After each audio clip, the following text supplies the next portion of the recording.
Living Power with Dan Hurst. Sixth characteristic is an emphasis on the importance and accuracy of reporting. I've really kind of already alluded to that, but that's very important to a teacher. A teacher wants to make sure that what they're teaching is important and it is right. They don't want to give facts that aren't important, and they don't want to just, I chase a lot of rabbits. But it's important, I believe, to know what the Word of God says and to apply it in a person's life. In fact, in Acts, I love what this talks about. This talks about the very thing that Luke understood and Luke saw.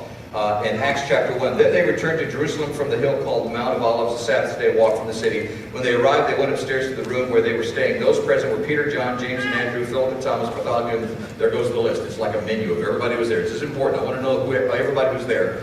And they all joined together constantly in prayer, along with the women and Mary, the mother of Jesus, with his brothers. In those days, Peter stood up among the believers, a group numbering about 120. Details, emphasis on the importance and the accuracy of reporting. Those things are important to a teacher. The seventh characteristic is an alertness to factual details which are not noticed or mentioned by others. They pick up on little facts, little details that other people may not notice.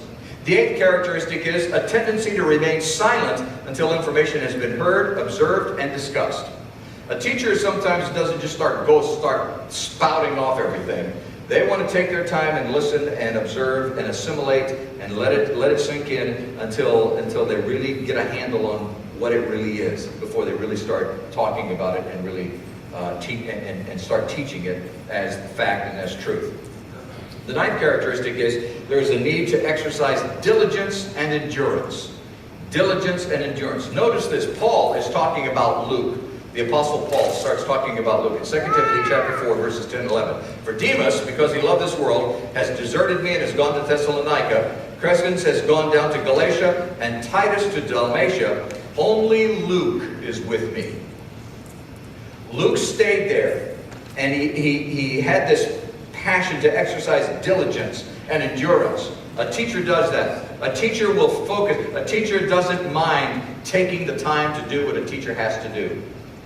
It's important, I think, for a person who has either the gift of teaching or the ministry of teaching. In my case, it's a ministry of teaching. A person who has the ministry of teaching is willing to devote the time to learn and to study and to absorb so that they know what they're talking about, so that it's real in their life.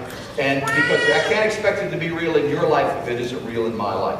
That's what a teacher does. A teacher is willing to exercise diligence and endurance.